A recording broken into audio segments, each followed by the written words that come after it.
నమస్తే. నేను సహస్ర. మనతో పాటు ఉన్నారు బీజేపీ ఫైర్ బ్రాండ్ రుద్రమదేవి గారు. నమస్తే మ్యామ్. నమస్తే అమ్మ. ఎట్లా నడుస్తా ఉంది? ఇప్పుడు మీరు ఎంపీ ఎలక్షన్స్‌కి అయితే చాలా యాక్టివ్‌గా అయితే కనిపిస్తా ఉన్నారు. ఏ విధంగా ఉండబోతుంది?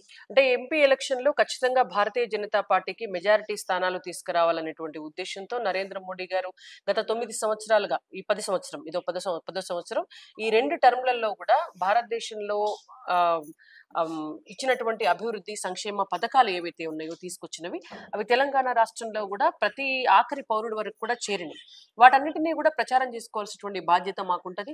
ప్రజలందరికీ కూడా అవన్నీ చెప్పవలసినటువంటి బాధ్యత మాకుంటది. అనేక రకాల కార్యక్రమాల ద్వారా ఇవాళ వికసిత్ భారత్ అనేటువంటి ప్రోగ్రాం ద్వారా లేదంటే గావ్ చెలో అనేటువంటి కార్యక్రమం ద్వారా ప్రజల దగ్గరికే వెళ్ళి ప్రతి గ్రామానికి కూడా మేము వెళ్ళి మా పార్టీ చేసినటువంటి అభివృద్ధి సంక్షేమ పథకాలు ఏవైతే ఉన్నాయో అవన్నీ వాటి లబ్ధిదారులు ఎవరైతే ఉన్నారో వాళ్ళందరికీ కూడా చెప్పవలసినటువంటి బాధ్యత మాకు ఉంటది. కాబట్టి అవన్నీ కూడా మేము చేరుస్తున్నాం. ప్రజలు కూడా భారతీయ జనతా పార్టీకి మూడోసారి కేంద్రంలో అధికారం ఇవ్వాలి, అట్లా ఇస్తేనే దేశం మరింత ముందుకు వెళ్తోంది అనేటువంటి నమ్మకంతో ఉన్నారు. తెలంగాణ రాష్ట్రానికి కూడా మరిన్ని నిధులు 9 లక్షల కోట్ల రూపాయలు 9 సంవత్సరాల్లో ఇచ్చింది కేంద్ర ప్రభుత్వం.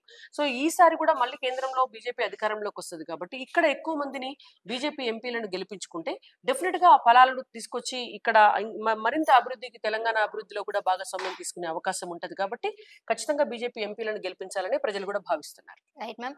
ఈ ఎమ్మెల్సీ అభ్యర్థుల ఎన్నిక పైన గవర్నర్ తీరును బీఆర్ఎస్ నేతలు తప్పుపడుతున్నారు. మీకేమనిపిస్తుంది? బీఆర్ఎస్ నేతలు గవర్నర్ తీరును తప్పుపట్టకుండా ఉన్నటువంటి పరిస్థితి ఎప్పుడైనా ఉందా? అసలు గవర్నర్ ని ఆమె హోదాను ఎప్పుడైనా బీఆర్ఎస్ పార్టీ గౌరవించిందా? ఆమెకు ఇవ్వవలసినటువంటి ప్రోటోకాల్ ఇచ్చిందా? కనీసం అసెంబ్లీలో ఆవిడ రావాల్సినటువంటి సమయంలో కూడా ఆమె ప్రసంగాన్ని కూడా రద్దు చేసినటువంటి ప్రభుత్వం, నియంత్రితమైనటువంటి ప్రభుత్వం బీఆర్ఎస్ పార్టీ ప్రభుత్వం గతంలో. ఇవాళ ఆ పార్టీ వాళ్ళు కనీసము ఒక గవర్నర్ ని గౌరవించేటటువంటి మర్యాద వాళ్ళకు తెలియదు, ఒక మహిళను గౌరవించేటటువంటి మర్యాద వాళ్ళకు తెలియదు. ఇష్టం వచ్చినటువంటి మాటలు ఒక గవర్నర్ ని అనకూడని పదజాలంతో మాట్లాడినటువంటి వ్యక్తులను వాళ్ళ పార్టీలో ఉన్నటువంటి ఒక ఎమ్మెల్సీని వాళ్ళు పెద్దపీట వేసి ఇంకా పెద్ద వ్యక్తి కింద వాళ్ళు ప్రమోట్ చేసుకొని, అంటే అట్లాంటి దూషణలు చేయాలి గవర్నర్ ను మహిళల పట్ల అనేటువంటి ఒక పద్ధతిని, కొత్త పద్ధతిని చూపించినటువంటి పార్టీ బీఆర్ఎస్ పార్టీ. అట్లాంటి బీఆర్ఎస్ పార్టీ మాట్లాడేటువంటి మాటలేం కొత్త కాదు. గవర్నర్ గారు ఏం చేసినా వ్యతిరేకించాలనేటువంటి ధోరణి వారిది. ఇవాళ మాట్లాడుతున్నారు వాళ్ళు, గవర్నర్ గారు ఒక ఈ ఎమ్మెల్సీ ఎన్నికల్లో బీజేపీకి అనుకూలంగా వ్యవహరించారు అని. మళ్ళీ వాళ్ళే మాట్లాడు, ఈ ఎమ్మెల్సీ అభ్యర్థుల్లో ఎవరున్నారు? ఒకరు తెలంగాణ ఉద్యమంలో జేఏసీ చైర్మన్ గా పనిచేసినటువంటి కోదండరామ్ గారు ఉన్నారు. మరొకరు ఒక పత్రిక ఎడిటర్, ముస్లిం మైనారిటీ వర్గానికి చెందినటువంటి వ్యక్తి ఉన్నారు. మరి మీరే మాట్లాడతారు కదా, బీజేపీ ముస్లింలకు వ్యతిరేకం అని అంటారు కదా. మరి వాళ్ళు ఒక ముస్లిం వ్యక్తికి ఎమ్మెల్సీగా ఇస్తే మరి బీజేపీయే ఇప్పించింది అని మాట్లాడుతున్నారు కదా మీరు.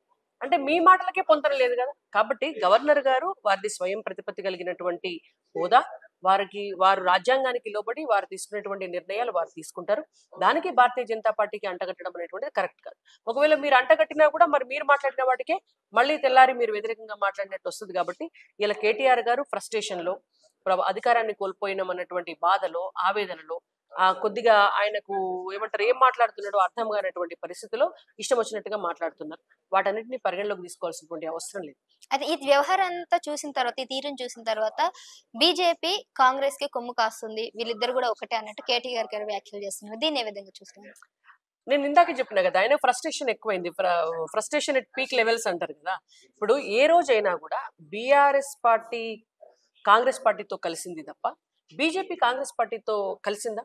అసలు ఈ దేశంలో ఉన్నటువంటి రాజకీయ అవగాహన ఉన్నటువంటి ఏ చిన్న పిల్లవాడిని అడిగినా కూడా చెప్తారు. 42 సంవత్సరాల భారతీయ జనతా పార్టీ చరిత్రలో ఈ భారతదేశంలో ఏ రాష్ట్రంలో కానీ, ఏ ఎన్నిక సమయంలో కానీ, ఎప్పుడు కానీ బీజేపీ కాంగ్రెస్ కలిసి పనిచేస్తే ఎక్కడ కూడా కలిసి పనిచేయవు. ఇవాళ కాంగ్రెస్ అనుసరిస్తున్నటువంటి ప్రజాస్వామ్య వ్యతిరేక విధానాల పైన పోరాటం చేస్తూనే పుట్టినటువంటి పార్టీ భారతీయ జనతా పార్టీ. ఈ దేశాన్ని రక్షించుకోవడం కోసం పుట్టినటువంటి పార్టీ భారతీయ జనతా పార్టీ. ఈ దేశమే నేషన్ ఫస్ట్ సెల్ఫ్ లాస్ట్ అనేటువంటి పార్టీ సిద్ధాంతం ఉన్నటువంటి పార్టీ భారతీయ జనతా పార్టీ. అటువంటి పార్టీ కాంగ్రెస్ తో కలిసి అంటగాగి వస్తుంది అనడం తప్పు. వాళ్ళు మాట్లాడినటువంటిది 2018, 2014 ఎన్నికల్లో కూడా కాంగ్రెస్ పార్టీలో గెలిచినటువంటి ఎమ్మెల్యేలు బీఆర్ఎస్ పార్టీలోకి వెళ్ళారు. ఏనాడు కూడా బీజేపీలో గెలిచినటువంటి ఎమ్మెల్యేలు బీఆర్ఎస్ పార్టీలోకి వెళ్ళలేదు. కాంగ్రెస్ పార్టీలో బీఆర్ఎస్ పార్టీ కోవట్టులు ఉన్నారు. కాంగ్రెస్ పార్టీకి బీఆర్ఎస్ పార్టీ ఫండింగ్ చేసినటువంటి పార్టీ. వేరే రాష్ట్రాల్లో కూడా కాంగ్రెస్ పార్టీ కూటమికి మరి కోట్ల రూపాయలు ఇస్తాను నేను అని చెప్పి మాట్లాడినటువంటి వ్యక్తి కేసీఆర్ గారు. ఆ ఇండి కూటమిలో కూడా స్థానం కోసము వెంపర్లాడినటువంటి వ్యక్తి. పాపం వాళ్ళు పట్టించుకోలేదు, ఈయనను పక్కన పెట్టేశారు. కాబట్టి వీళ్ళు ఎంతసేపు వట్టి మాటలు మాట్లాడి బట్టగాల్చి మీదేసి ఏదో పోయిన అధికారాన్ని మళ్ళీ తెచ్చుకోవాలనేటువంటి ఒక ఆదుర్త తప్ప అంతకుమించి ఏం లేదు. బీజేపీ ఎప్పుడు కూడా నిరంతరం కాంగ్రెస్ పార్టీ పైనే పోరాటం చేస్తుంది. అయినా లోక్సభ ఎన్నికల్లో మేము కాంగ్రెస్ పార్టీని కన్సిడర్ చేయాల్సినటువంటి అవసరం లేదు. ఇండి కూటమిలో ఉన్నటువంటి మమతా బెనర్జీ గారు బయటకు వచ్చేసినారు. అందులో ఉన్నటువంటి భగవంత్ మాన్ గారు బయటకు వచ్చేసినారు. ఇవాళ లేటెస్ట్ గా నితీష్ కుమార్ గారు కూడా బయటకు వచ్చినారు. ఇంకా అందులో ఉన్నటువంటి గొప్ప నాయకులు ఎవరున్నారు? ఎవరు లేదు. కాబట్టి అది ఉత్త గబిండియా కూటమి అని మోడీ గారు ఎట్లయితే అన్నారో ఇవాళ దాని పరిస్థితి కూడా ఒక సిద్ధాంతం లేనటువంటి, ఒక దారి తెన్ను లేనటువంటి సిద్ధాంతమే. కాబట్టి కాంగ్రెస్ పార్టీ గురించి పెద్దగా ఆలోచించాల్సిన అవసరం లేదు. ఓకే. సో మరోవైపు ఏబీవీపీ ఝాన్సీ ఆమె పైన చేస్తున్నటువంటి ఆ తీరు ఏదైతే ఉందో పోలీసుల తీరు, దాన్ని ఏ విధంగా చూడాలంటారు? అది చాలా తప్పు. నేను కూడా గత 2 రోజుల క్రితమే ప్రెస్ కాన్ఫరెన్స్ పెట్టి కూడా చెప్పడం జరిగింది. మా పార్టీ నాయకులు కూడా వెళ్లి అమ్మాయిని పరామర్శించడం జరిగింది. అంటే ఒక ప్రజాస్వామ్య యుతంగా ఉండవలసినటువంటి రాష్ట్రంలో ఇవాళ వాళ్ళ హక్కుల కోసం పోరాటం చేస్తున్నటువంటి ఒక విద్యార్థి నాయకురాలి పట్ల పోలీసుల తీరు చాలా అది ఆమోదించదగినటువంటి తీరు కాదు, ఆహ్వానించదగినటువంటి తీరు కాదు. అంటే ఇవాళ తెలంగాణ రాష్ట్రం దేనికోసం తెచ్చుకున్నాం మనం? విద్యార్థులకు న్యాయం జరగాలి, చదువుకున్నటువంటి వాళ్ళకి ఉద్యోగాలు రావాలి. ఇవాళ ఆ విద్యార్థుల యూనివర్సిటీలకు సంబంధించినటువంటి భూమిని మీరు హైకోర్టుకు కట్టడం కోసం దారాదత్తం చేస్తున్నారు.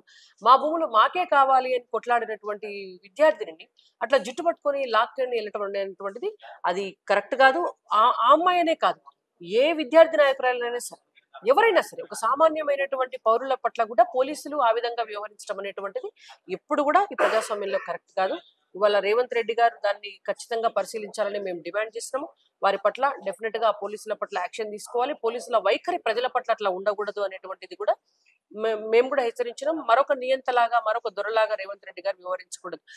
అదొక సంఘటన అయితే, నిన్న మళ్ళీ లేటెస్ట్ గా ఉస్మానియాకి సంబంధించినటువంటి పీజీ కాలేజ్ లోకి ఎవరో అగంతకులు చొరబడ్డారు. ఆడపిల్లల హాస్టల్ అది కూడా. అంటే మీ పోలీస్ వ్యవస్థ ఏం చేస్తోంది? మీ పోలీస్ వ్యవస్థ ఎవరికి కొమ్మగాస్తుంది? మరి వాళ్ళ డెఫినెట్ గా ఆడపిల్లలకు రక్షణ ఇవ్వాల్సినటువంటి పరిస్థితి ఉంది. పోలీస్ వ్యవస్థను కంట్రోల్ చేయాల్సినటువంటి పరిస్థితి ఉంది. ప్రజల్ని రక్షించడం కోసం వాళ్ళను మరింత యాక్టివ్ గా పనిచేయించాల్సినటువంటి అవసరం ఉంది. కాబట్టి రేవంత్ రెడ్డి గారికి మేము మొన్న హెచ్చరించినాం, ఇవాళ కూడా హెచ్చరిస్తున్నాము. డెఫినెట్ గా ఆ అంశాన్ని పరిశీలించి ఆ పోలీసుల పైన కూడా యాక్షన్ తీసుకోవాలని చెప్పి స్టూడెంట్స్ అంతేకాకుండా ఈ విషయమే కాకుండా మరో విషయంపై కూడా చాలా కోపంగా ఉన్నారు. టీఎస్పీసీ చైర్మన్ ఎవరైతే ఉన్నారో మొత్తం ప్రక్షాళన చేసి కొత్త వాళ్ళని అయితే నియమించారు. డీజీపీ మహేందర్ రెడ్డిని కానీ ఆమోదించడం కానీ, ఇంకా అంతేకాకుండా ఏపీకి సంబంధించిన ఒక వ్యక్తిని కూడా ఆ మెంబర్ గా తీసుకోవడం అనేది అంతా కూడా ఎలా చూస్తారు? అంటే ఇక్కడ తెలంగాణ ఉద్యోగం కోసం ఇంత పాటు పడుతున్న వారు తెలంగాణ వాళ్ళకి ఉద్యోగం ఇవ్వకుండా ఏపీ వాళ్ళని తీసుకురావడం, డీజీపీ బీఆర్ఎస్ కు దగ్గరైనటువంటి మహేందర్ రెడ్డిని తీసుకురావడం అంతా కూడా వాళ్ళకి నచ్చట్లేదు. సో మీ అభిప్రాయం ఏంటి దీనిపైన? అంటే ఒకటైతే వాస్తవం, ఇవాళ తెలంగాణ మా నౌకర్లు మాకే కావాలి అనే నినాదంతో వచ్చినటువంటి తెలంగాణలో ఉద్యోగాలను ఇచ్చే నియామకాలను చేసేటటువంటి టీఎస్పీఎస్సీలో ఆంధ్ర ప్రాంతానికి చెందినటువంటి వ్యక్తుల్ని వేయటము అనేటువంటిది అయితే అది ఆమోదయోగ్యం కాదు. దాన్ని పునఃపరిశీలించాల్సినటువంటి అవసరం ఉంది. ఎందుకంటే 1200 మంది విద్యార్థులు ఆత్మ బలిదానాలు చేసుకున్నదే తెలంగాణ బిడ్డలకు ఉద్యోగాలు కావాలి. ఇవాళ మనకు బేసిక్ కాన్సెప్టే అది కదా. కాబట్టి అట్లాంటి కాన్సెప్ట్ ఉన్నటువంటి నేపథ్యంలో ఆ కోరికతోటి, ఆ ఆస్పిరేషన్స్ తోటి వచ్చినటువంటి తెలంగాణలో మళ్ళీ ఆంధ్ర వాళ్ళని తీసుకొచ్చి ఉద్యోగాలు ఇచ్చేటటువంటి చోట పెట్టడం అనేటువంటిది ఇవాళ మన సంకల్పం ఏదైతే ఉందో, మన కోరిక ఏదైతే ఉందో, తెలంగాణ అమరవీరుల వాళ్ళ త్యాగాలన్నిటి మీద కూడా నీళ్లు పోసినట్టే అవుతుంది. కాబట్టి దాన్ని పునఃపరిశీలించాలని చెప్పి మేము కూడా డిమాండ్ చేస్తాం. రైట్. సో ఫైనల్ గా ఎన్ని సీట్లు వచ్చే అవకాశం ఉందండి ఈసారి? మేము 10 స్థానాలకు పైచిలకు గెలుచుకోవాలనేటువంటి సంకల్పంతో ప్రజల దగ్గరికి వెళ్తున్నాము. వాళ్ళ ఆశీర్వదించి ఇంకా ఎక్కువ స్థానాలు ఇస్తే సంతోషం. Thank you. Thank you.